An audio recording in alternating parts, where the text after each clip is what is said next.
যে মানুষটা একসময় বলতো টেনশন করো না, আমি আছি তো, একদিন সেই মানুষটাই বিশাল টেনশন নিয়ে চলে যায়। কাউকে অতিরিক্ত ভালোবাসা অনেক বড় অপরাধ, আর এর শাস্তি হলো শুধু কষ্ট আর অবহেলা।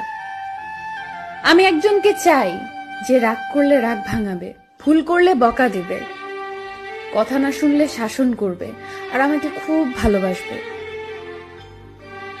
কাউকে ভুলে যাওয়াটা কঠিন কিছু নয়, কিন্তু কাউকে চিনতে পারাটা সত্যিই খুব কঠিন।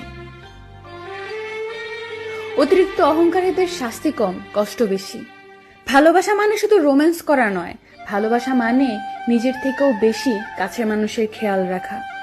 যে সম্পর্ক অন্যের কথায় নষ্ট হয়ে যায় তা কখনোই সম্পর্ক ছিল না, সেটা প্রেম হোক আর বন্ধুত্ব। যে কোনো সম্পর্কের মূল ভিত্তি হলো বিশ্বাস। মানুষ যতই শক্তিশালী হোক না কেন, প্রিয় মানুষটির কাছে সে সবসময় দুর্বল। ভালোবাসলেই ভালোবাসা পাবে এটা ভাবা ভুল, কারণ দুনিয়াটা এখন স্বার্থপর, শুধু নিতেই জানে, দিতে জানে না। সময়টা একটু খারাপ হলেই বোঝা যায় কে কার কতটা প্রিয়। তোর ছবি দেখেই আমার মন ভালো হয়ে যায়, তাহলে তোকে পেলে যে আমি কতটা আনন্দে থাকবো তা ভাষায় প্রকাশ করা সম্ভব নয়।